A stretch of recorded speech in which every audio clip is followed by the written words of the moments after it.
रंगी रंगे श्रीरंगे काय भुललासी पतंगे शरीर जायाचे ठेवणी धरशी अभिलाष धनी नवे तुझा हा परिवार नवे तुझा हा परिवार पुत्रदारा क्षणभंगूर शरीर जायाचे ठेवणे धरशी अभिलाष धनी अंतकाळीचा सोयरा तुका म्हणे विठू धरा शरीर जायाचे ठेवणे धरशी अभिलाष धनी पांडुरंगा करू प्रथम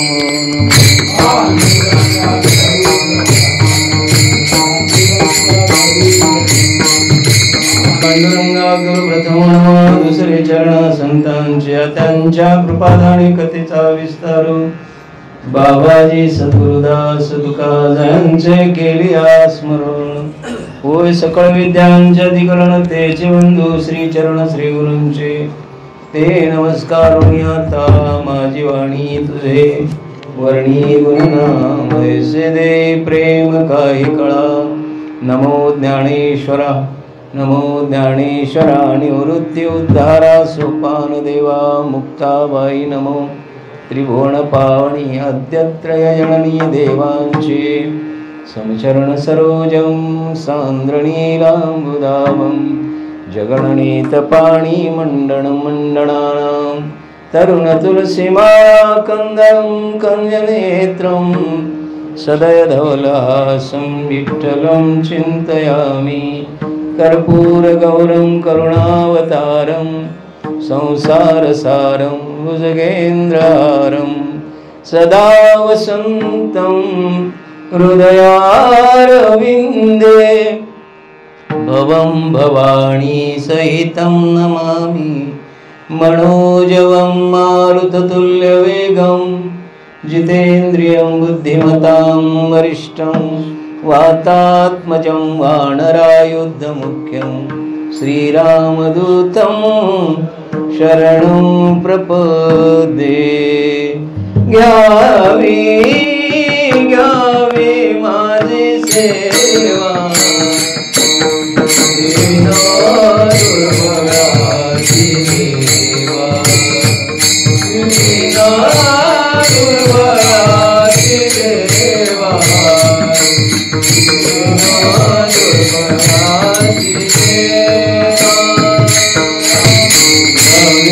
माझी सेवा दिन दुर्बळाची देवा मस्तक माझा पायावरी या वारकरी संतांच्या प्रस्तुत प्राप्त सेवेस्कर आपल्या सर्वांना सुत आहे.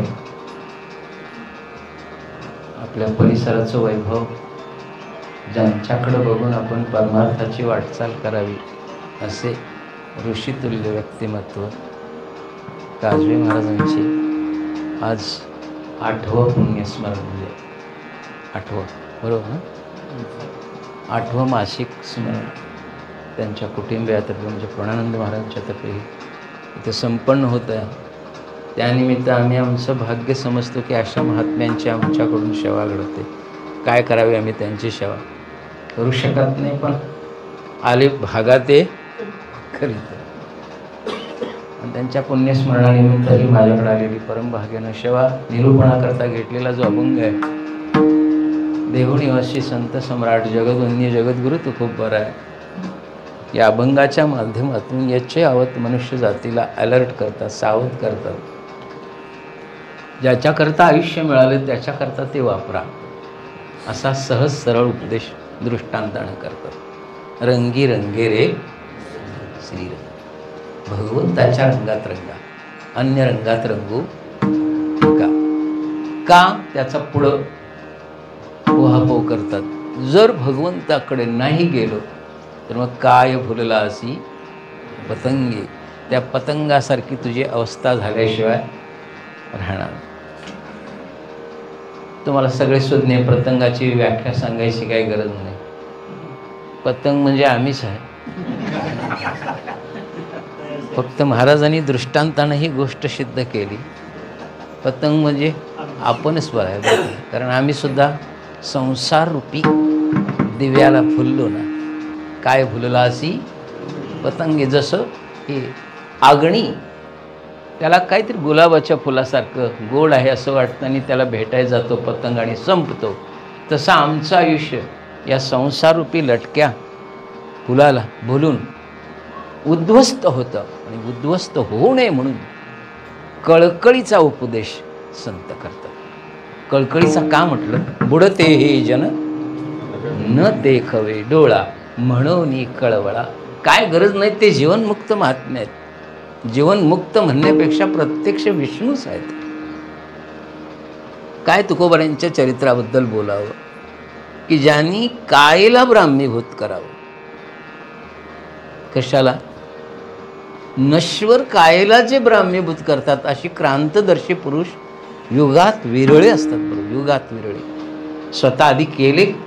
मला वाटतंय सगळ्या साधकांनी देह तर ब्रह्मस्वरूपच आहे. देह ब्रह्मस्वरूप. अज्ञान निवारण झालं की तुमचं देह ब्रह्मस्वरूप, पण काया नश्वर आहे ना.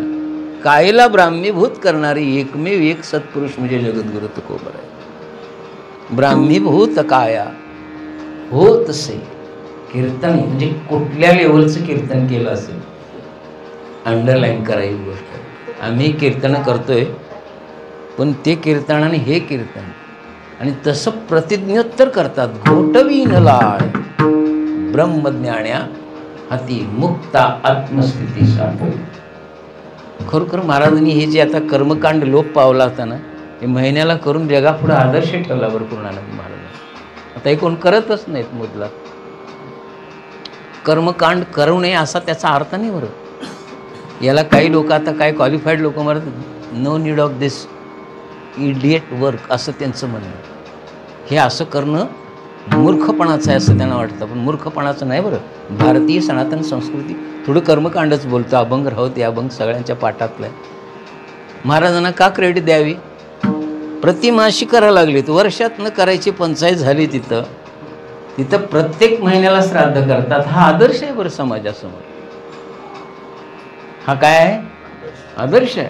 म्हणून कर्मकांडाबद्दल बोलताना नाथ बाबा सुद्धा म्हणले, आता त्यातल्या त्यात आमचे माळकरी झालेले म्हणतात आम्हाला हे करायची गरज नाही, मी मुक्तच आहे. नुसती तुळशी माळ घालून मुक्त झाला असतं तर डोरलं घालून सगळ्याच पतिव्रता झाल्या असत्या. माझं थोडंसं विनोदबुद्धीनं बोलणं असतंय, सोसून घ्या. जर समजा नुसतं माळ घालून मोक्ष असतात तर मग काय अवघड आहे ना. त्याकरता कष्ट करावं लागतात. बरं, साधना आहे. म्हणून मी का म्हटलं, ज्यांच्याकडे बघून परमार्थाची साधना करावी ते महाराज आहेत. त्यांच्याबद्दल आम्ही काय बोलावं? उभं आयुष्य परमार्थाका चावे आणि त्याच्या पाठोपाठ त्यांच्या पायावर पाय ठेवून महाराज सुद्धा हे पुढं चालवतात. माझ्या वडिलांची निराशिगा देवा तुझी चरण सेवा पांडुरंगा. तर हे दुर्मिळ आहे बरं. आमचे पोरं पुढं चालवतील याची गॅरंटी नाही. खरं आहे बरं. म्हणून स्वतःचा उद्धार करायचं आणि मुक्त व्हायचं. बस, इतरांच्या विचारात पडायचं नाही. आपुलिया हिता बस धन्य. आपुलिया आपण करा सोडवून. सापेक्ष भूमिकेनं चालवलं ठीक, नाही चालवलं पण आपण तरी श्रीरंगात रंगावं ना. वास्तविक 3 रंग आहेत. परमार्थात 3च रंग आहेत. 4 रंग आहेत तो शुद्ध सात्विक होईल, पण व्यवहारात पुष्कळ रंग आहेत. पण परमार्थात 3च. एक रज, एक तम, रज आणि सात्विक, आणि 4था शुद्ध सात्विक. जो परमात्म्याचा रंग आहे तो शुद्ध सात्विक आहे. आणि शुद्ध सात्विक रंगात रंगल्यानंतरच तुम्हाला पुढं गती आहे, नाहीतर मग अधोगतीच आहे. हे 3 रंग आहेत ना. जो पहिला रंग आहे कुठला? तम. हा आलस्य निर्माण करतो. तमाचं काम काय? आळस. आळस का निर्माण करतो? त्या पद्धतीचा आहार स्वीकार करतो. तमाचा आहार हा काय निर्माण करेल? आलस्यच आहे. निद्रा आणि आळस. आळस निर्माण झाला तर तुम्ही काहीच करू शकत नाही. म्हणजे तो बंधाला कारणीभूत आहेच आहे, पण आलस्य निर्माण करतो ना. साधनेत सुद्धा आता आम्हाला काय, आम्ही सुद्धा अजून 3 रंगातलीच आहे. अजून कुठे एका रंगात आहोत? मळ घातली म्हणजे आम्ही एका रंगात आहे का? असलं तर कोण सांगा बरं मला. आता इथं शुद्ध सात्विक, इथं सात्विक रंग चढतो का? संघाचा परिणाम आहे. संघानं चढलेला रंग टिकत नाही, तो अंगातनच व्हावा. अंगभूत असेल तर तो रंग टिकतो. संघाचा टिकेलच असा नाही. बरं, आता संघानं चढेल सात्विक, पण इथं मंडपातनं बाहेर इथनं गेलं कीर्तनात तर तो निघून जातो. बरं, रज काय? रंजवणे. रजाचं काम काय? ज्ञानोबरायांनी ज्ञानेश्वरी सांगितलं, रंजवणे ती रज. तर रंजन करायचं बघतो आणि आपल्याला वाटते काय कीर्तन व्हावं असं वाटते का? मनोरंजन. बरं बरं, आता कीर्तनाची व्याख्या मनोरंजन आहे का उद्धाराचा मार्ग झालाय? खरं सांगायचं आता रंजनच झालंय. रंजन म्हणजे कीर्तन, मनोरंजन. फक्त माध्यम वापरलं लोकांनी, व्यासपीठ हे वापरलं एवढंच आहे. आणि त्याची व्याख्या लोकांना समाजात असा प्रसार झाला की मनाचं रंजन करणं म्हणजे कीर्तन. उद्धार संतांचा शुद्ध हेतू बाजूलाच राहिला. हात जोडून विनंती करतो, एवढंच व्यासपीठ चांगलं राहिलं तेवढंच चांगलं राहू दे रे बाबा. जगात एकच व्यासपीठ असं आहे जे शुद्ध आहे. बाकीच्या व्यासपीठावरून काय रंजन करायचं ते करा, काय करायचं ते करा, पण ह्या व्यासपीठाला बाद करू नका रे. हे व्यासपीठ महान महान विभूतीने आपलं आयुष्य खर्च घातलं याच्याकरता. आयुष्य नव्हे, जीवन जर त्यांचं जीवनचरित्र पाहिलं त्या व्यासपीठ चालवण्याकरता त्या चालकांचं, घ्या महाराजच घ्या ना. काय होतं त्यांच्या काळात? पायी जाऊन कीर्तन केलेत. काय गरज नव्हती त्यांना असं जाऊन करायची. गावोगावी पायी जाणं, बैलगाड्या होता, या आहेत दोन विभूती. पायानं जायचं, दिलं तर घ्यायचं, नाही दिलं तर कधी रुसायचं नाही.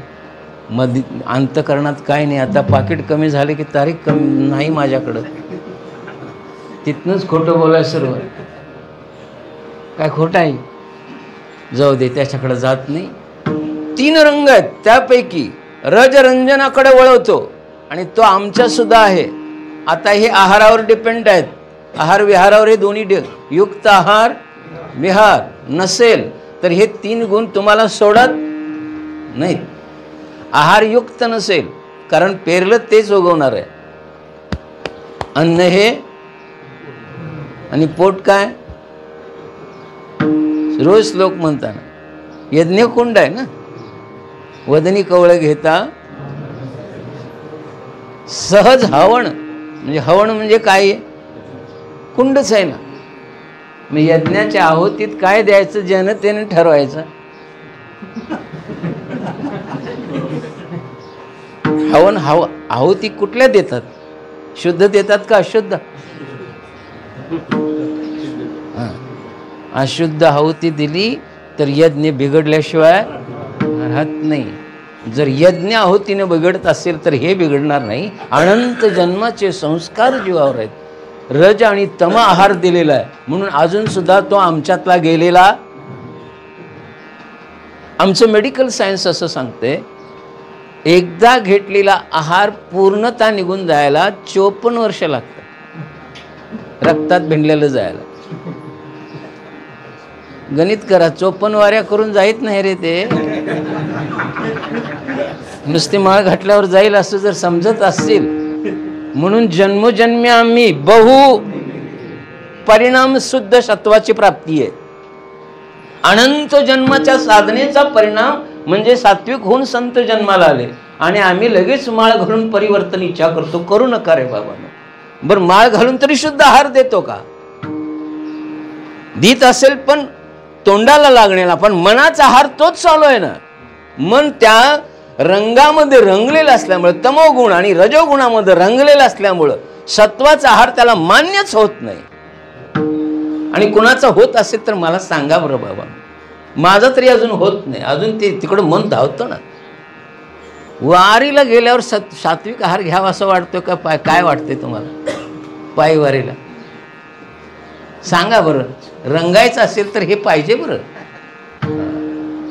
वारीला गेले तर रोज जरा हे खाऊन हे आले म्हणते, आज जरा वेगळं होऊन दे, तोंडाला मवा आलाय. खोट आहे का सांगा बरं?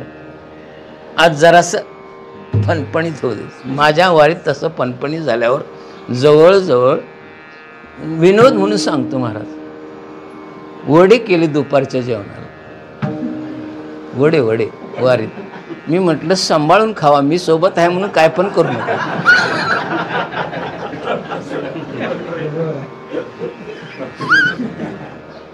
तर वडे 2, जास्तीत जास्त ज्याचं मशीन चांगलं आहे त्याने 3 खावावे. 5 आहार सांगाल बरं.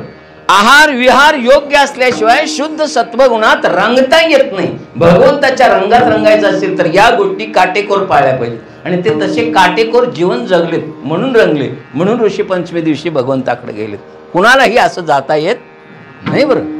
आयुष्यभर परमार्थाच्या गोष्टीत प्रत्येक सूक्ष्माती सूक्ष्म गोष्टीचा सुद्धा विचार करावा लागतो. परमार्थिकाला काय म्हटलं मी, सूक्ष्माती सूक्ष्म गोष्टीचा सुद्धा विचार करावा लागतो. थोडं जरी मन वाकडं झालं बिघडतं.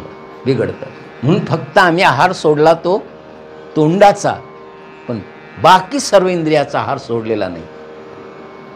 याच्याकरता मोठं उदाहरण देतो. 60,000 वर्षाची तपश्चर्या डोळ्याच्या आहाराने गेली. कशाच्या आहाराने? डोळ्याने काय पाहिलं? ज्याने 60,000 वर्ष तपश्चर्या केली त्याचं शरीर ब्राह्मीभूत व्हायला पाहिजे होतं, आणि जिकडं बघील तिकडं काय दिसायला पाहिजे होतं? ब्रह्म. म्हणून तुकोबारायांना कोटी कोटी प्रणाम. 42 वर्षाच्या आयुष्यामध्ये काम क्रोध बंदी खाणी. तुका म्हणे दिली दोन्ही इंद्रियाचे धणी, आम्ही झालो गोसावी. 42 वर्षाच्या आयुष्यामध्ये जे 60,000 वर्ष तपश्चर्या करून बांधता आलं नाही ते बांधावं, म्हणून संत श्रेष्ठ आहेत. म्हणून ते त्या शुद्ध सत्वरंगात, म्हणून काया ब्राह्मीभूत आहे. विशेषत्व आहे बरं हे त्यांचं. म्हणून आहारयुक्त द्या, सूक्ष्म सूक्ष्म गोष्टीत लक्ष द्या. बरं आपण काय करतोय, सूक्ष्म गोष्टीकडे लक्ष देत नाही. फक्त माळ घातली, मध्य मांस पाळलं की झालं, आमचं काम झालं. बरं डोळ्याचा आहार बंद आहे का? सांगा बरं. डोळ्यांनी देवच पाहावं असं वाटतो. कोण कोण आहे का इथं? डोळे तुम्ही डोळ्याचा आहार काय दिला संतांनी? म्हणून सर्वेंद्रिय भगवत स्वरूप झाली, किंवा इंद्रिय शिल्लकच राहिली नाही. इंद्रिय उपभोगा करता म्हणून काय खातो आम्ही कासया सांगाती. किती विदेयी अवस्था असेल, याला रंगी रंगणे म्हणतात. बरं त्या रंगात रंगणे काय विदेयी अवस्था असेल की जे काय खातो ते सुद्धा कळत नाही. कासया सांगाती म्हणजे किती अवस्था असेल. आणि त्याकरता डोळ्याचा आहार आमचा सांगा बरं. डोळ्याचा आहार देव आहे का? नाही. कानाचा आहार देव आहे का? अजून मी विनोदानं बोलतो, कानाला मृदंगच आणि विना बरा वाटतो का अजून काय काय बरं वाटतंय?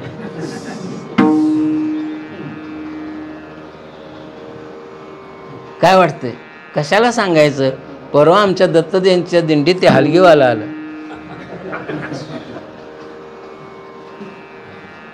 टाळ घेऊन तिकडं लोक,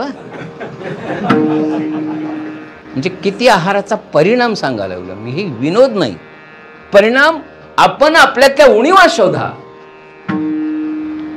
जगाचे दोष काढण्यापेक्षा स्वतःतल्या उणीवा शोधा रे बाबा, तर रंगता येईल. जगाचे दोष सांगायला पुष्कळ लोक आले, पण आपला दोष आपण काढणं गरजेचं आहे. लक्षात घ्यायचं बरं. जगाकडे पाहू नका, स्वकडे पाहून परमार्थ आहे. जगाकडे पाहून परमार्थ कराल तर तो देखोकीचा ठरेल, अंतर्मुख होऊन झाल्याशिवाय. म्हणून अंतर्मुख झाल्याशिवाय तुम्हाला परमार्थात किंवा रंगीरंगी ही अवस्था येणार नाही. रंगीरंगी अवस्था येणार नाही. म्हणून त्याच्याकरता युक्त आहार, काळ सारावा, सगळा अभंग लागू पडतो. बरं एकांतवासे. साधना एकांतात आहे का लोकांतात? आता आमचे कुठं चालू आहे? लोकेशणा वित्तेषणा ह्या आल्या ना, घडलेला परमार्थ बुडाल्याशिवाय राहत नाही. म्हणून संतांनी पहा आहार देताना शुद्ध दिलाच, पण इंद्रियांचा आहार घे घे गोडना तुम्ही ऐका रे माझ्या विठोबाचे डोळे तुम्ही मनात येथे. आणि हा आहार जर दिला तर मग आता कुठे कुठं धावे, मग ते स्थिर होईल. आणि मग ते एकदा त्या रंगात रंगलं ना की बाकीचे रंग फिके पडल्याशिवाय मग बाकीच्या रंगाचा ते विचारच करत नाही. मग असू आहे सकोटी शुद्ध सात्विक रंगाचा परिणाम. त्याकरता शुद्ध सात्विक आहार सर्वेंद्रियांना पाहिजे. निव्वळ आणि निव्वळ जिभेपुरता मर्यादित ठेवून चालणार नाही. म्हणून विषय येतो त्यांचा झाला नाही. केव्हा होईल? सर्वेंद्रियासहित झालं तर. हा, नाहीतर नुसतं अभंग म्हणायला बरोबर आहे म्हणून आमचे गुरुजी सिद्ध दशेतले अभंग म्हणू द्यायचे नाही. माझे दासचंद बाबा एकदा मठात भजनाला गेलो आणि एक गाव आम्ही म्हणायला लागलो. आले गुरुजी आणि थांब रे म्हटले. थांबव म्हटलं. का महाराज? का म्हटलं बाबा तुझी अवस्था अशी झाली आहे का? काय म्हणले? तुझी अवस्था अशी झाली आहे का? का देवावर वरवी लबाड बोलतोस? खरं बरं, तुझी अवस्था असेल तर त्या भावाने त्याला आळव. खरोखरच एक गाव आहे का तुझं? तर म्हण. मग तू सिद्ध दशेतले म्हणू नको, साधक दशेतले म्हण. चला पंढरीशी जाऊ रखमा. मग डोळे निवतील आणि मग त्या अवस्थेकडे मन जायला लागेल. आणि ती अवस्था प्राप्त झाल्यावर मग म्हण, आधी म्हणू नको. खरं आहे बरं त्यांचं. मला आज खरोखर आवर्जून आठवतात असे सत्पुरुष विरळे बरं. एक गाव आम्ही देह जाओ अथवा राहो हे आमचा अभंग.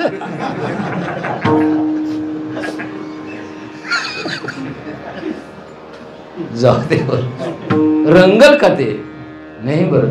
इथे एक गाव म्हणायचं आणि पंढरपूरच्या माघवारीस यायचं. आणि इकडं काय होते तुम्हाला माहिती? माघवारीची पौर्णिमा येते ना, वारी झाली ते मी म्हणत नाही, महाराज म्हणतात. कोण बटकुळवाडी अनान दैवत मांडी आदिलांची परवडी. करीत असे बरं. ती बुक्याची पिशवी ठेवायची आणि भंडाऱ्याची घेऊन जर तिकडे निघालं आणि मग एक गाव चालेल का? हे देह जाओ अथवा राहो हे चालेल का बरं? म्हणून सिद्ध दशेतले हा सुद्धा सिद्ध दशेतला अभंग आहे. रंगी रंगे रे हे महाराजांनी म्हणावं बरं. रंगले ते आयुष्यभर परमार्था व्यतिरिक्त. अरे घरी जरी आले तरी भेटले सहज तरी वार्ता कशाची असायची? सहज जरी महाराज भेटले वार्ता कशाची असायची? प्रपंचाची.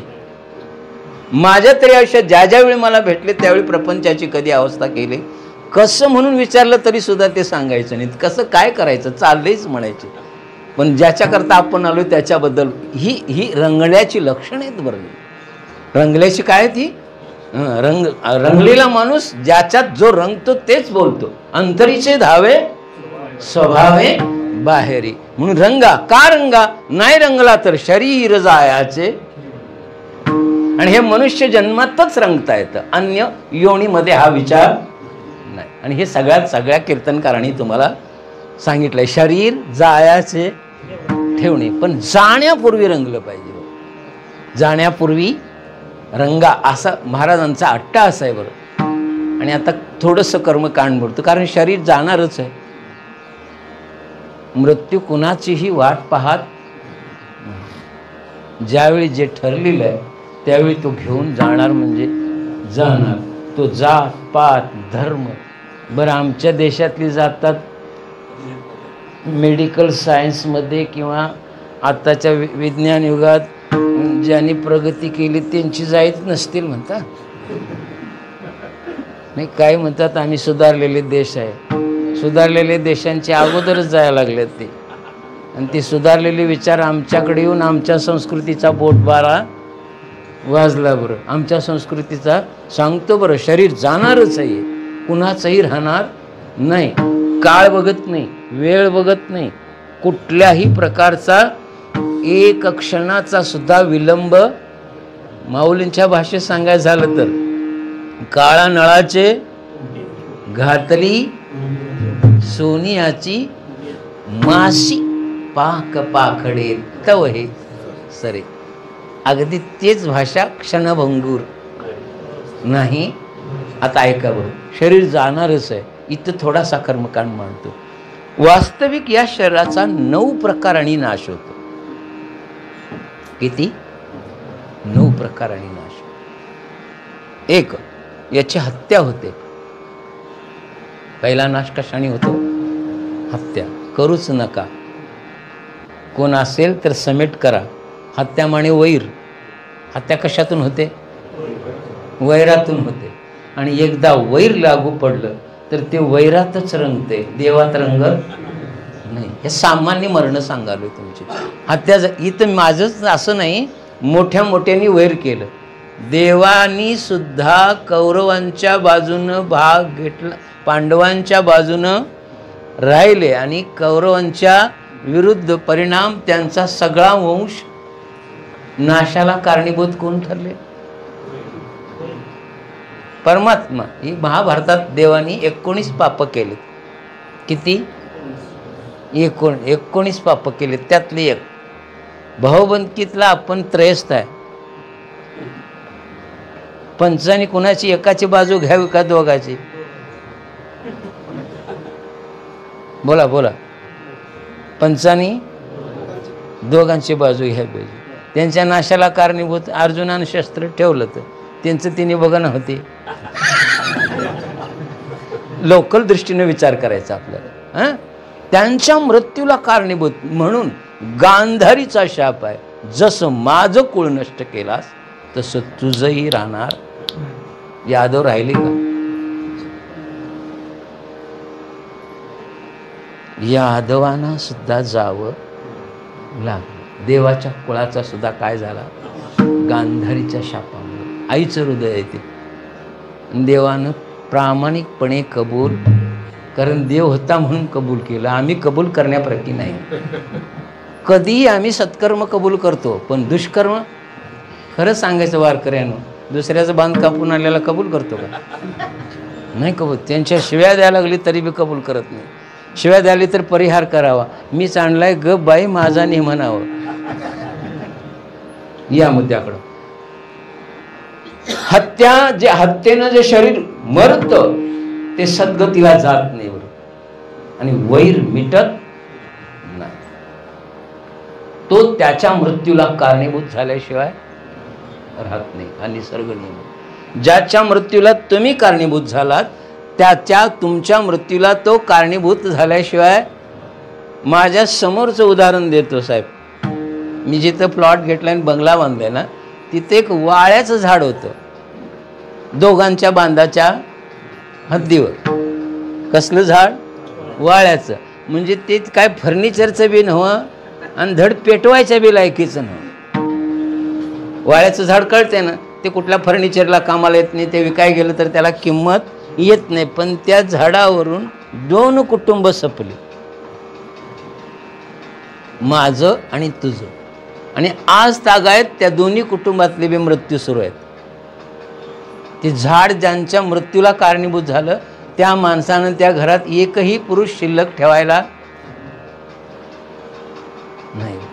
प्रत्यक्ष मी जाऊन त्यांना सांगितलं, आता काहीतरी समेट करा, नाहीतर तुमचा अजूनही पुढे हे थांबणार. जाऊ दे. हे झालं इथलं उदाहरण. भीष्माच्या कारणीला मृत्यूला कारणीभूत कोण झालं? अंबा, अंबिका, अंबालिकाची कथा तुम्हाला सगळ्यांना माहित आहे. वैरणच झाली ना. त्या तिघींना पळून आणायची ह्याला काय गरज होती का? अंबा, अंबिका आणि अंबालिका. पूर्वीचे राजे लोक म्हैस त्याची हातात काठी त्याची म्हैस असं म्हणतात ना. जो शूर तो जिंकून आणल्या. त्यापैकी एक जी अंबालिका होती त्याचं प्रेम दुसऱ्यावर होतं आणि ह्यो लावा लागले लगीन दुसऱ्याबरोबर. नाही करणार म्हणले.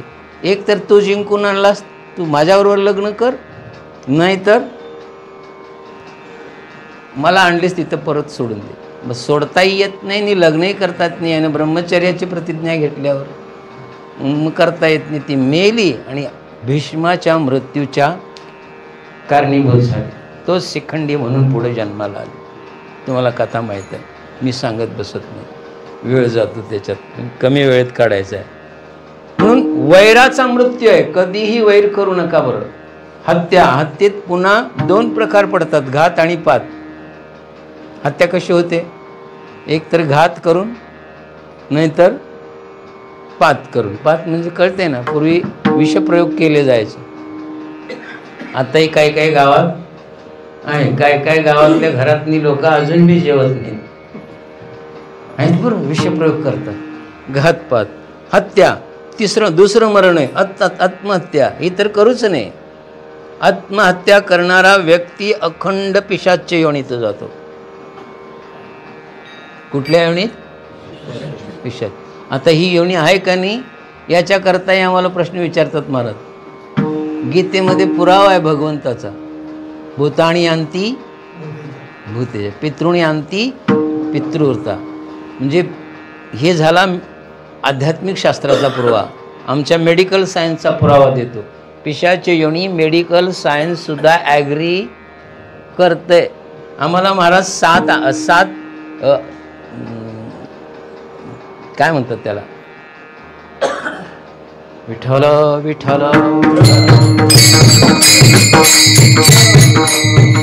7 उन्माद शिकवले. आयुर्वेद शास्त्र शिकवत असताना, मेडिकल सायन्स शिकवताना किती उन्माद शिकवले? 7. त्यातला वातोन्माद. उन्माद म्हणजे एखादी वस्तू जास्त झाली की काय येतो? उन्माद. वातोन्माद, वात जास्त झाला, गॅस झालं, उन्माद येतो. पित्त जास्त झालं, उन्माद येतो माणसाला. वात, पित्त, कप जास्त झाला तरी हे 3 उन्माद झाले. वात उन्माद, पित्त उन्माद, कपोन्माद, क्रोधोन्माद. राग आला की उन्माद येतो. क्रोधोनंतर मनोन्माद. मनाच्या विरुद्ध घडलं की मनोन्माद होतो. मदोन्माद, कामेच्छा पूर्ण नाही झाली तर तो सुद्धा उन्माद येतो. हे 6 उन्माद झाले. आणि 7वा उन्माद भूतोन्माद. कोण सांगालय? Medical science.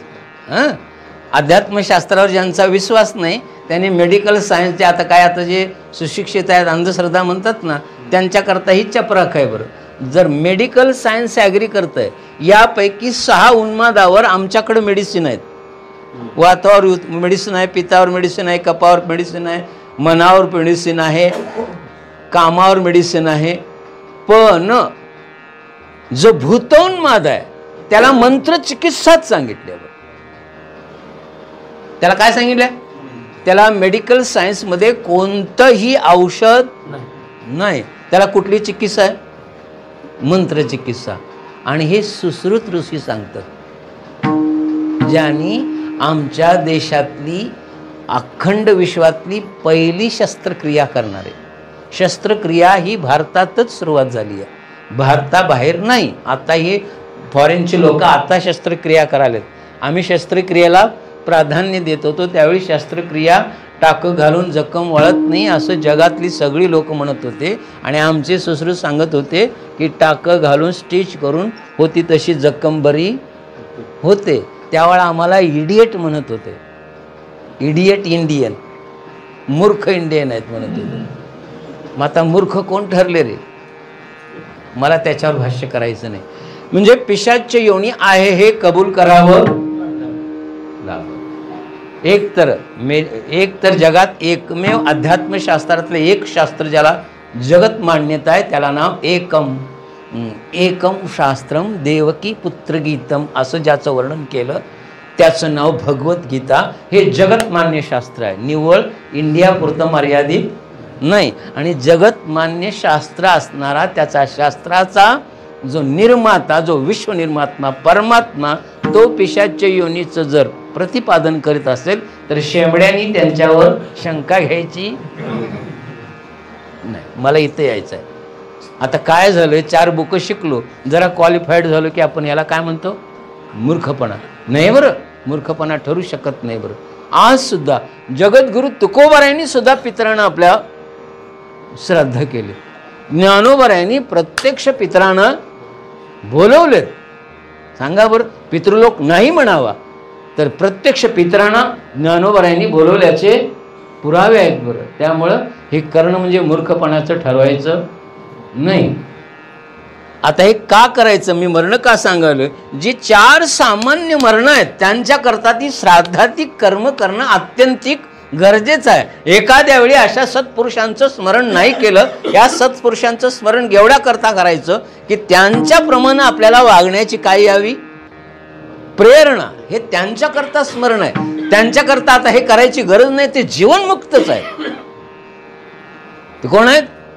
आता हे गेले तसेच आमच्या आत्ताच्या घडीतले मला वाटते अंकलीचे पवार महाराज, त्यांचे मला स्मरण होतं बरं. अलीकडचे हे 2 असे पुरुष आहेत, दोन्ही म्हणजे अजातशत्रू, कोणाशी वैर नाही, कोणाचे कोणी निंदा अथवा वंदा, हे दोन्ही माणसं अशी होती की अजातशत्रू. त्यांनी सुद्धा कसे गेलेत ते सांगतो. आज सुद्धा दिव्य मरण नाहीत म्हणताना ऐका बरं. महाराज त्यांना दोन्ही किडनीत 22, एका किडनीत 22 आणि एका किडनीत 28 mm असे 2-2 खडे झाले होते. कुणाचे?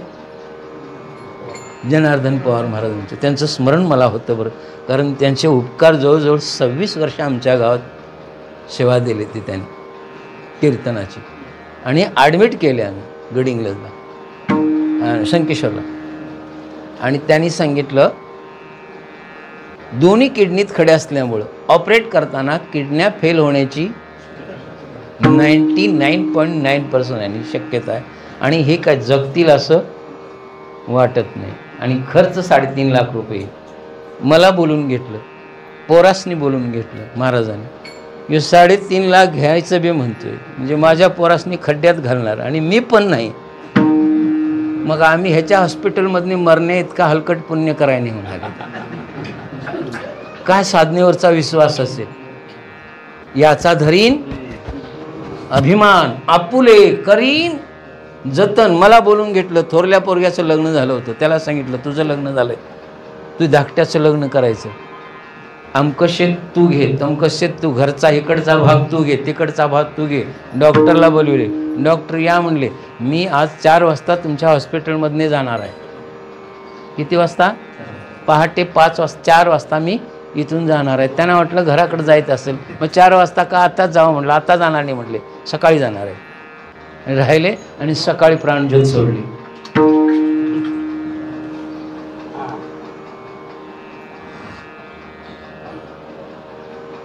ही 2 पुरुषांची चरित्र आठवली की शहार येतो बरं. ऋषी पंचमीच्या दिवशी जाणं येरा गबाळ्याचं, त्याकरता आयुष्यभराची साधना, पूर्व पुण्याही लागते बरं. मला ज्यावेळी समजलं ना महाराज 4 वाजता गेले, डॉक्टर बेबाक झाले. हे कसं शक्य आहे? काकडा केला, बसले, ध्यान लावून बसले आणि गेले. सांगा बरं, हे कशामुळं? रंगी, त्याशिवाय हे असं होत नाही बरं. अजून सुद्धा सांगतो. म्हणून ही सामान्य मरण सांगायला लागलं.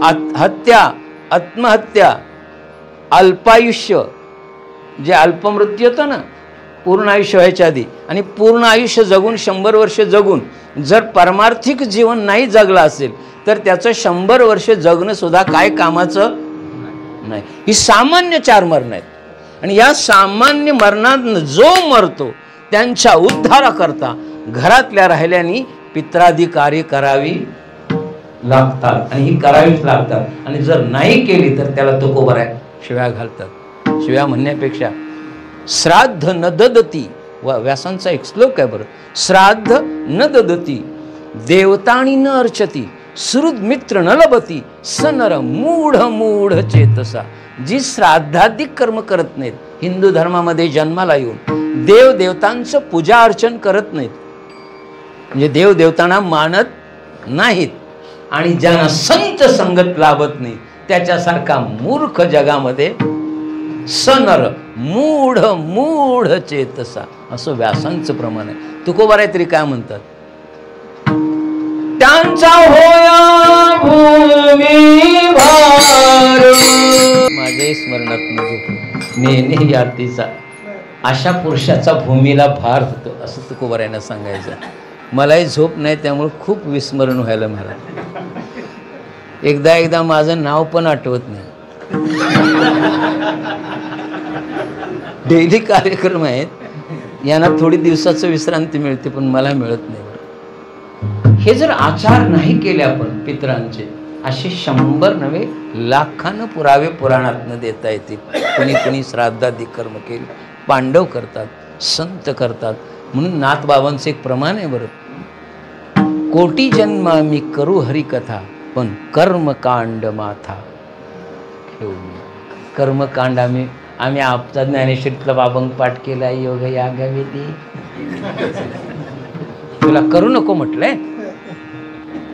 सिद्धी नाही. का सिद्धी नाही? यथाविधी होत नाही म्हणून सिद्धी नाही. यथाविधी केल्यानंतर सिद्धी आहे ना. योग जर यथाविधी केला तर योगानं सिद्धी आहे ना, सरळ आहे. यागाधिक आता हे श्रद्धेनं करतात. श्राद्धाचं नावच आहे की श्रद्धेनं करणं इति. आता त्याचे 54 प्रकार आहेत बरं. आता इथं आम्ही काय सांगावं ज्यांच्या तिथं श्राद्धाचे प्रकार सुद्धा मरण सांगतो. 2 मिनिटात श्राद्धाचं बोलतो, 15 मिनिटं राहिलेत माझ्याकरता. कारण माझं श्राद्धाचं कीर्तन महाराज 4-4 तास चालतंय. त्यामुळे टाळकरी यायला कचवसतात, लई लांबवतं याचं. असं थोडक्यात आटपतो. ही सामान्य मरण, ही सामान्य जी मरण सांगितली ही मोक्षप्रदापर्यंत जात. हत्यावाला मोक्षाला जात नाही, आत्महत्यावाला अल्पायुष्य मोक्षाला जात नाही. 100 वर्ष जगला पण रंगी रंगला नाही. माळकऱ्यांचं काडीतच मेला, तो जात नाही बरं. आता ह्यांना आम्हाला काय चांगलं म्हणतात सर? खरं सांगायचं तुम्ही, जे संसारी आहेत ते आम्हाला चांगलं म्हणतात का महाराज? नाही म्हणत. काही दिवस ते आहेत काम नको, तू काय काम करून काय काय करायला असते आम्हाला माहित नाही. निदान आम्ही जे काम करतो ते आमच्या बरोबर जगत कल्याणाचं काम करतो. जे तू करतोस ना ते तुझ्या सुद्धा कामाला येत नाही. संसारिक माणसानं केलेलं प्रत्येक कर्म त्याच्या सुद्धा कामाला येत नाही. येते का तुमच्या कामाला? किती मिळवलेला पैसा तुमच्या कामाला येतो? येत नाही. कुठलीच गोष्ट तुमच्या कामाला येते ते फक्त आध्यात्मिक वर्कच. म्हणून रंगी रंगे रे श्री रंगे. तुम्ही केलेली कोणतीच गोष्ट तुमच्या संसारातली कामाला येत नाही. आणि आली असेल तर कोणाची दाखवा मला. आली आहे का? पण आम्ही सांगतो आमच्या तर कामाला आलीच आली संतांनी केलेली कृती. पण जगाचा सुद्धा उद्धार करण्याची ताकद या महात्म्यामध्ये आहे. यांची जर कर्म बघितली तर आमच्या सुद्धा कामाला आले. आणि किती गावचे सप्ते उभा केले, किती गावचे लोक परिवर्तित केले. त्यांच्या तर कामाला आलीच आली. पण जगाच्या सुद्धा आमची कामाला ही साधना येते बरं. पण तुम्ही असं म्हणायचं नाही की तुम्ही काय करता. उपहास करू नका बरं संतांचा. नसतील तुमच्या दृष्टिकोनातून त्यांच्याकडे बँक बॅलन्स वगैरे, लौकिकतेनं प्राप्त असणारी संपत्ती नसेल, पण दैवी संपत्तीनं आम्ही संपन्न आहोत. सर्व सुख ल्यालो, सर्व अलंकार आनंदे निर्भर. आमच्याकडे निर्भरता आहे. अरे तुम्ही संसारी सांगावं आम्ही निर्भय आहे म्हणून. आहे का तुम्ही संसारी निर्भय? कीर्तनाला याला परवानगी घ्यायला लागतील का हो? जाऊ होय ग.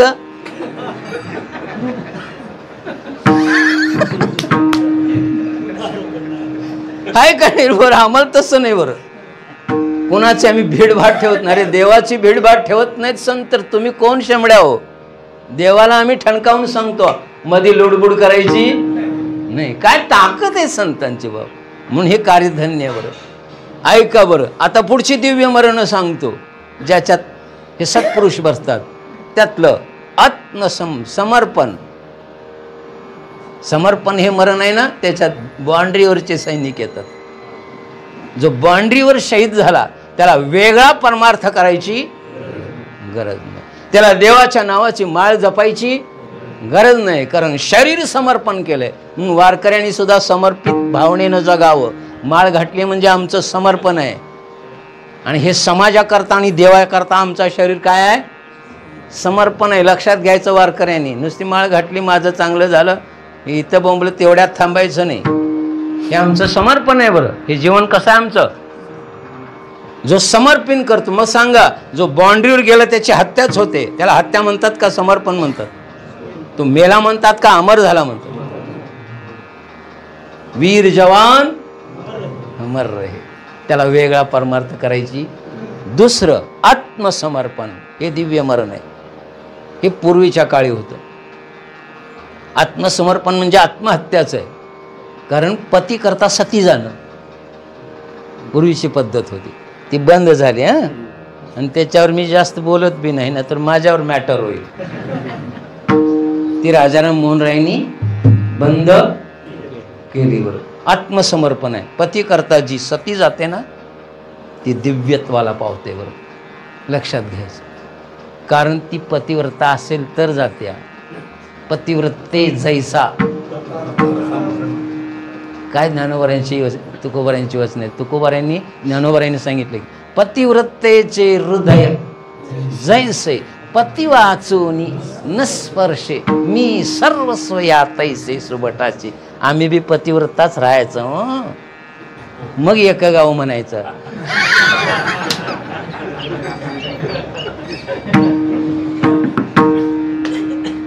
कळलं ना? मौलींचं प्रमाण आहे. पतिव्रतेला प्रतीच जसा प्रमाण देव आहे तसा आमचा देव एकच, दुसरा देव नाही. आणि अशी ज्यावेळी भावना होईल मग रंगी रंगी रे, तो रंगतो बरोबर त्याच्या श्रीमुखावर. मग मागे पुढे उभा. अगदीच नाही. आमचा अभंग पाठ आहे, मागे पुढे उभा. तुझ्या माग बी नाही. त्याकरता अवस्था यावी लागेल. अवस्थेवरच्या या गोष्टी आहेत. बरं ऐका, आत्मसमर्पण, आत्महत्या आहे पण ती दिव्य आहे. आज सुद्धा आहेत ना अशा पतिव्रता. सांगतो बरं, प्रत्यक्ष जरी अग्नीवर संस्कार केले नसेल तर पती निधनाच्या बातमीनं देह ठेवणाऱ्या स्त्रिया आहेत. सांगतो त्यातली एक धुंडा महाराजांची कथा. मी नेहमी सांगतो आणि आताही सांगतो. धुंडा महाराजांनी देह ठेवला त्यावेळी देगलूरला आईसाहेब होत्या आणि फक्त पूर्वी ट्रंकाल होते. त्यांच्या काळात मोबाईल नव्हते. बरं, ट्रंक कॉल गेला की महाराज गेले. आईसाहेबांनी दोनच वाक्य उच्चारल्या, धुंडा महाराजांच्या पत्नी, मला न घेता आणि मला न सांगता महाराज जातीलच कसे म्हणले आणि देह सोडला. मलाही महाराजांच्या बरोबर जायचं, देह सोडला. आता ही त्याला आत्महत्या म्हणता येत नाही, याला आत्म. वारकऱ्यांचं काय समर्पण आहे देवाला? आता आत्म समर्पण इति नाम बाळ. आत्मसमर्पण इति नाम देह देवाचे कारण. कुठं आता वापरायचा आहे देह? देह देवाचे कारणी. जाऊ दे. आता चौथं मरण इच्छा मरण. दिव्य मरणापैकी सांगाल. मी मगाशी सांगितलं, इच्छा मरणानं अलीकडचे आमचे अंकलीकर महाराज गेले. कोटी कोटी प्रणाम त्यांच्या चरणी. सांगून गेले ब्राह्मी मुहूर्तावर, ताकद नाही. ऋषी पंचमी दिवशी जातात. याला म्हणायचं इच्छा मरण. इच्छा मरण म्हणजे स्वतःच्या इच्छेनं देह ठेवणे. त्याच्यात सांगतो जोग महाराजांचं लांबचं सांगितलं की सगळ्या संत हे इच्छा मरणानंच आले इच्छेनं. त्यापैकी अलीकडची जोग महाराजांचा सांगतो इतिहास. जोग महाराजांची अंतकाळाला त्यावेळी हॉस्पिटलमध्ये अस्थमॅटिक प्रॉब्लेम होतो, त्या दम्याचा त्रास. मामा दांडेकर सेवेला होते त्यांचे शिष्य. डॉक्टरांनी बोलून घेतलं पुण्यातल्या. मामा दांडेकरांना सांगितलं, बुवा जास्तीत जास्त 15 मिनटं राहतील. किती? बुवा जास्तीत जास्त 15 मिनिटांचं आयुष्य आहे. काय करताय बघा. कुणी ऐकलं? जोग महाराजांनी ऐकलं. जोग महाराजांनी ऐकलं. आतल्या केबिनमध्ये सांगत्याला हेने ऐकलं आणि ते आतनंच तिथनंच म्हणाले बेडवरनं, ए सोन्या. सोनू पंतानं सोन्या म्हणायचे. दांडेकर मामाचं नाव सोनू पंत. ए सोन्या इकडे रे म्हणले. याच्या हॉस्पिटलमध्ये मरण्या इतका हलकट पुण्य मी करायनी म्हणाले. टांगा घेऊन ये. आज सुद्धा इच्छामरणी संत आहेत बरं बाबा. टांग घेऊन म्हणले, लावलेल्या सलाईन काढल्या. ते म्हणले सलाईन काढले की तुम्ही राहत नाही, तू गप रे म्हणले. मी प्रण करून व्रत स्वीकारलेलं आहे. मला ज्या पैलवानावर कुस्ती जिंकायची आहे त्या पैलवानावर कुस्ती जिंकूनच मारणार. कारण पैलवान होते ना त्यावेळी सांगितलं होतं, मिरवणुकीत सांगितलं होतं की इतर पैलवानानं जिंकलं म्हणून मिरवणूक काढतो. आळंदीतल्या सत्पुरुषांनी त्यांच्या गुरूंनी सांगितलं अजून एका पैलवानावर तुला विजय मिळवायचा आहे आणि तू मिळवू शकत नाहीस. तो कोण म्हणून विचारलं सोनोपंतांनी. आणा माझ्या पुढं आत्ता लावतो पाठ म्हणाले. तर त्याचं नाव काळ आहे म्हणाले.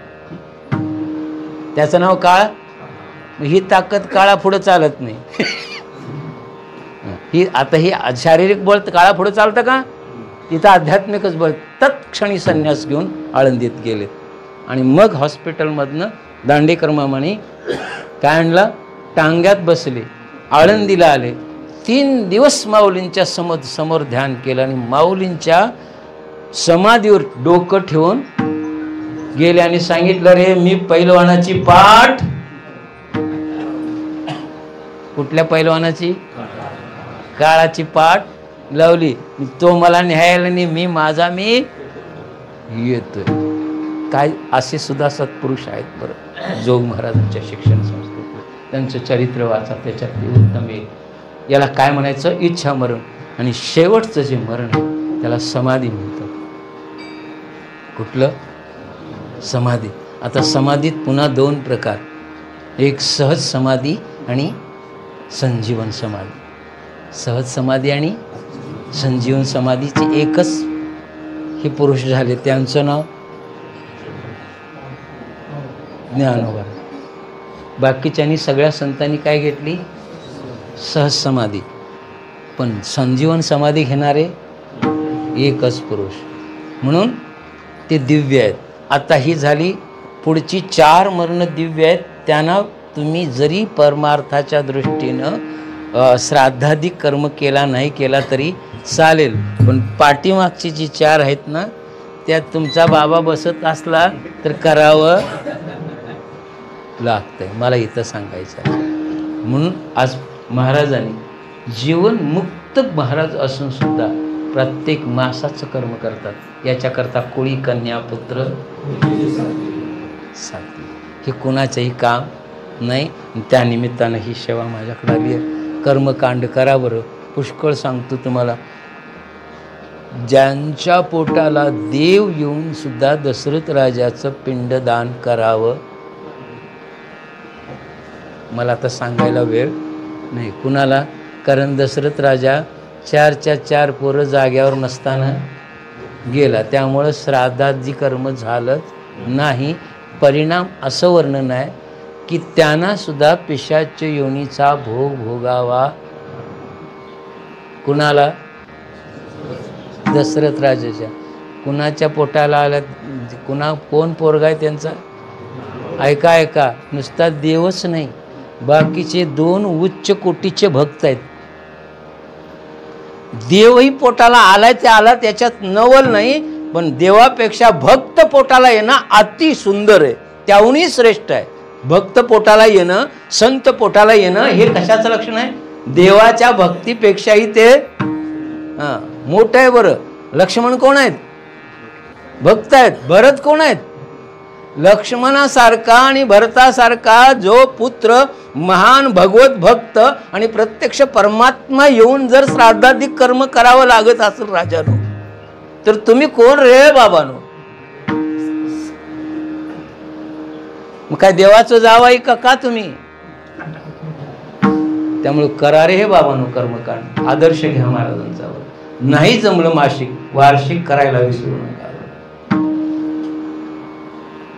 श्राद्धाचे प्रकार सांगतो 2 मिनिटात आणि जय विठ्ठल घेऊ तुम्हाला. दोन्ही चाली एकदमच घेऊया.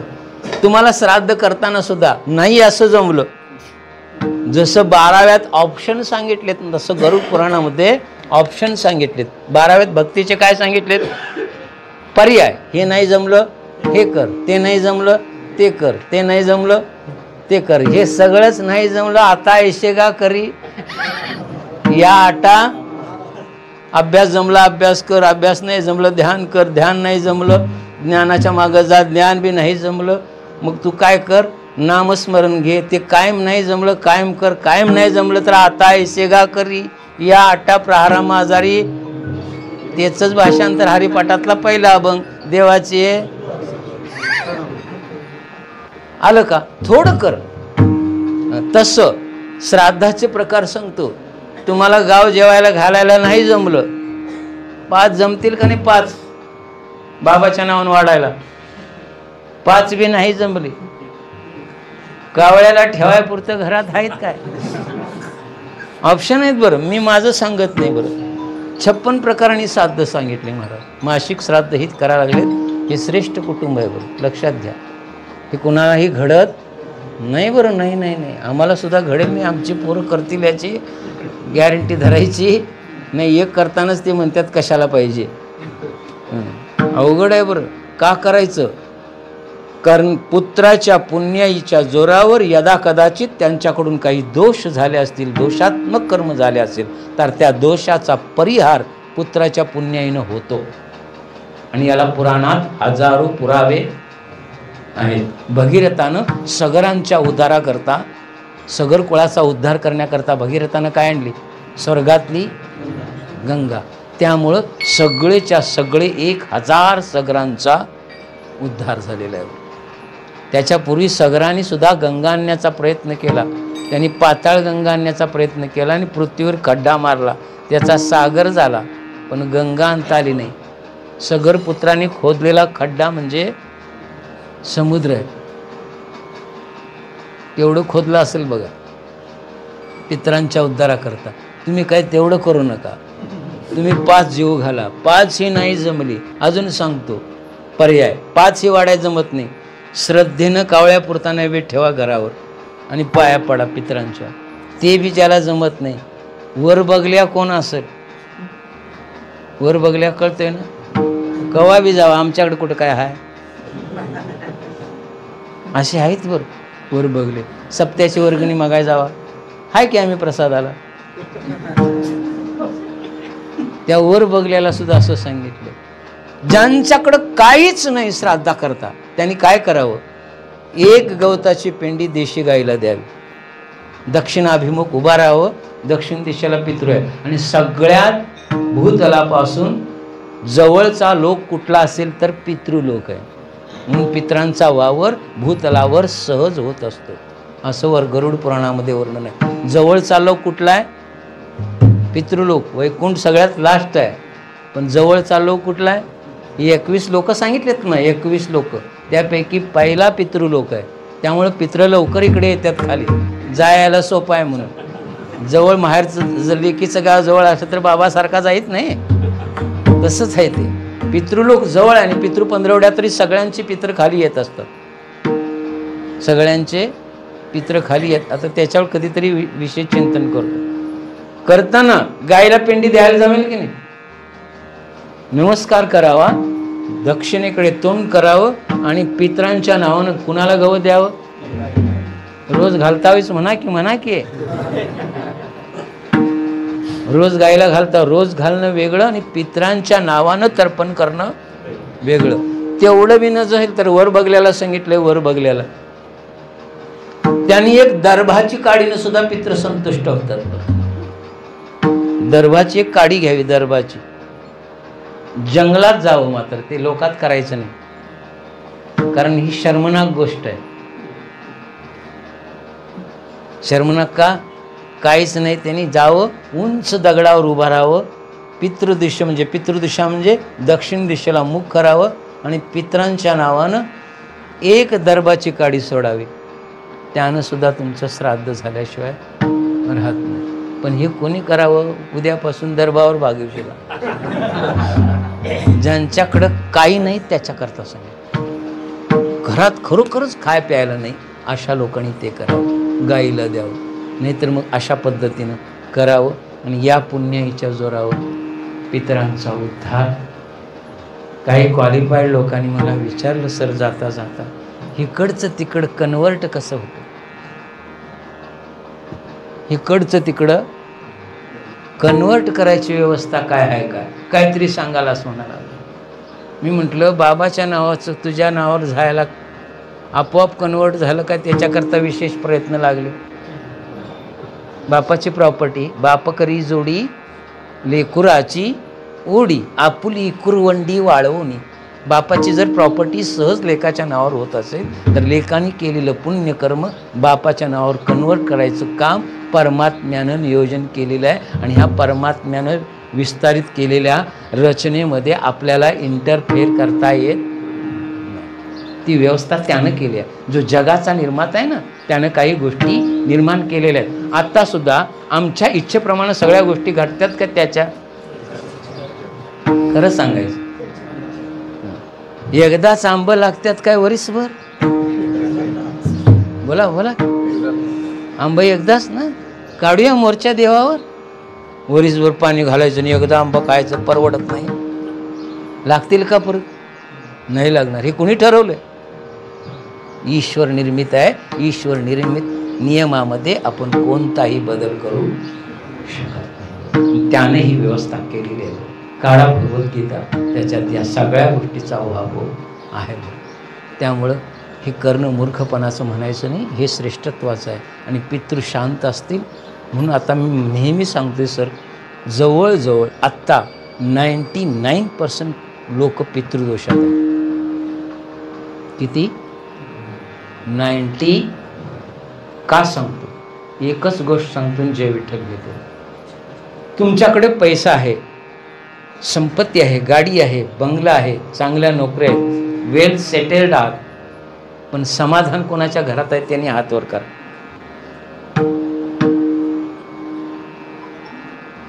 हाय किरकोळ किरकोळ काढण्यावरनं घरात भांडणं लागल्याशिवाय. संपत्ती आहे पण समाधान समजायचं कुणाचा दोष आहे. सगळ्या गोष्टी आहेत पण समाधान सगळ्या विकत घेता येते. म्हणून एक वाक्य जाता जाता आहे का, देवापेक्षा आणि धर्मापेक्षा स्वतःला कधीही मोठं समजायचं. त्यामुळे धर्माचरण करायला अजिबात कुचराई करायची. सांगू का, आमचे गुरुजी सांगायचे बरं. आता काय झालंय, समतेचा संदेश घेऊन लोक आलेत. कोण कुठेही लग्न करायला लागलेत. अंडरकास्ट, आंतरजातीय करायचे नाहीत. बरं, मेलं तरी करू नका. मी जातीयता पसरवत नाही. भगवद्गीतेचं प्रमाण आहे. स्वधर्म जो आपुला आचरण्या जरी कठीण झाला, किती जरी कठीण झाला तरी, जीव गेला तरी तो सोडायचा. आणि तुम्हाला पटत नसेल तर एकच वाक्य श्राद्धाच्या निमित्ताने सांगतो. ज्यांनी अंडरकास्ट, ज्यांनी मॅरेज केले, त्यांनी तुमच्या घरातला कोण जर गेला असेल तर त्या मुलगीच्या हस्ते नैवेद्य ठेवा. त्यानं जर घेतला तर मला येऊन सांगा, मग मी कीर्तन करत नाही.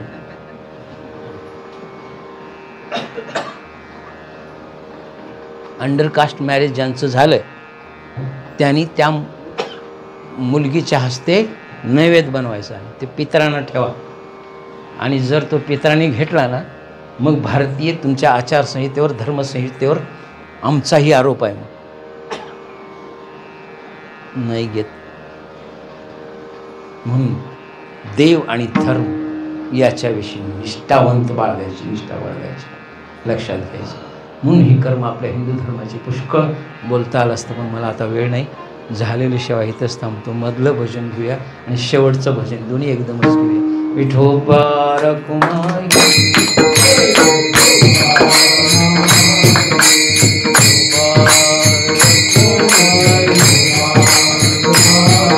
भुललासी पतंगे शरीर जायाचे ठेवणे, दर्शी अभिलास झणे, नव्हे तुझा हा परिवार, पुत्रदारा क्षणभंगूर, अंतकाळीचा सोयरा, तुका म्हणे विठूधरा. भंगाचं चिंतन थोडं बाजूला राहिलं, श्राद्धाधिक कर्मावर बोलत गेलो. पण एक करा, भगवंताच्या रंगात रंगा आणि अंतकाळीचा सोयरा म्हणजे परमात्म्याला आपलासा करा. त्याशिवाय जगात तुम्हाला इहलोकीच्या संसार बंधनातनं सोडवणारा दुसरा कोण नाही. आणि पुष्कळ अभंग आम्ही म्हणतो मृत्तिकेच्या वेळी, नको नको म्हणा गुंतू. मरणाच्या काळचा अभंग नव रे, जिवंत असताना पाठ कर. आणि त्याप्रमाणे आचरण कर. आता ते महाराज अभंग हा मृत्यूच्या वेळी म्हणावा का हे जीवनात कृतीत आणावा? आम्ही त्याला कुठला नाव दिलं? प्रेतकाळचा अभंग म्हणायचा. नको नको म्हणा गुंतमाय काळाला जवळी. अरे हे आधी कर रे आणि मागणं म्हण. माया जाळात गुंतण्यापेक्षा देवात गुंता बरं. आणि जो देवात गुंततो ना तो अंतकाळी आल्याशिवाय राहत नाही. याजसाठी केला होता अट्टहास शेवटला आधीच गोड व्हावा. आणि ते रंगण्याकरता मी सगळं मगाशीपासून सांगितलं सर्वेंद्रिया सहित रंग. सर्वेंद्रियांचा विषय देव व्हावा. निव्वळ आणि निव्वळ मुखापुरता देव नाही. सर्वेंद्रियांचा देव होतो त्यावेळी तो रंगतो बरं. मग रंगी रंगे रे. आणि तो एकदा रंगला की मग अखंडच रंगतो. मग मरणाआधी गेलो ही मरुनी. हा भंग घेणार होतो महाराज, कारण याना तो सुटेबल आहे. मरणा ही आधी गेलो मरुनी मग केले म्हणी होते तैसे. हे सत्पुरुष मरणाच्या आधी मरतात. मरणाच्या आधी मरणं म्हणजे काय? देह तादात्म्य संपवणं.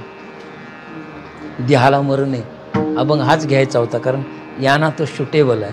पण मला कर्मकांड मांडायचा होता म्हणून थोडासा हा अभंग घेतला. सत्पुरुष हे मरणाच्या आधीच मेलेले असतात, कारण त्यांना देहाबद्दल आसक्ती, ज्या दिवशी तुमची देहासक्ती संपली त्याच दिवशी तुम्ही मेला. मग मनासारखं करणं म्हणजे भगवंताच्या याला ज्ञानोत्तर भक्तीचं लक्षण. आता देह तादात्म्य संपलं, मग उरला तो उरे विठ्ठल. मग विठ्ठल होऊन मग मी वासुदेव तत्वता. आणि हेच तर गीतेचं भगवज्ञान आहे. सांख्ययोगातले 3 श्लोक कळले की पुष्कळ झालं. सांख्ययोगातले किती योग? 3 श्लोक आहेत. वासांशी जीर्णानी नैनम छिदंती न जायते मृयत. हे जर श्लोक कळले ना पुढची गीता सुलभ आहे. हे 3 अर्जुनाला श्लोक कळलं नाही म्हणून पुढं सांगावं लागलं. त्यांना अज्ञान पण घेतलं. हे आमच्याकरता उपयोगाचं झालं ना. हे 3 श्लोक कळलं तर तो मरणाआधी मेल्याशिवाय राहत नाही ना. मरण म्हणजे शरीराचा नाश आहे आमच्या दृष्टीनं, पण संतांच्या दृष्टीनं उपाधीचा नाश आहे. आम्ही देहाचा नाशानं मरतो, ते उपाधीच्या नाशानं मरतात. देहाची उपाधीच टाकून देतात आणि उपाधी संपली की आपण ब्रह्मस्वरूपच आहे. आणि स्वरूपस्थिती कळली की मरला काय नाही जागला काय. मग मग मग केले म्हणी होते तैसे. मग मनाप्रमाणे परमार्थ करायचा, अशी अवस्था आहे. आणि ही अवस्था येण्याकरता रंगे रंगे रे श्रृंगे ज्ञानेश्वर माऊली.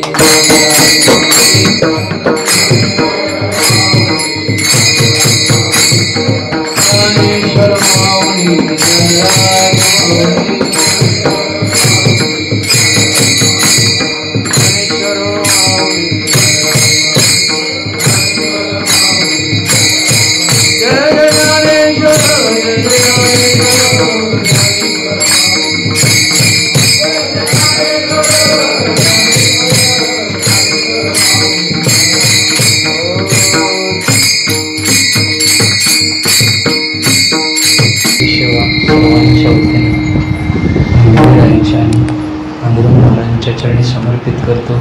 थोडं माझं बोलणं गावंडळ असते, काही चुकलं असेल माझं माझ्याकडे परत करा. योग्य ते माझ्या सद्गुरूचं समजा. विठ्ठल जय जय.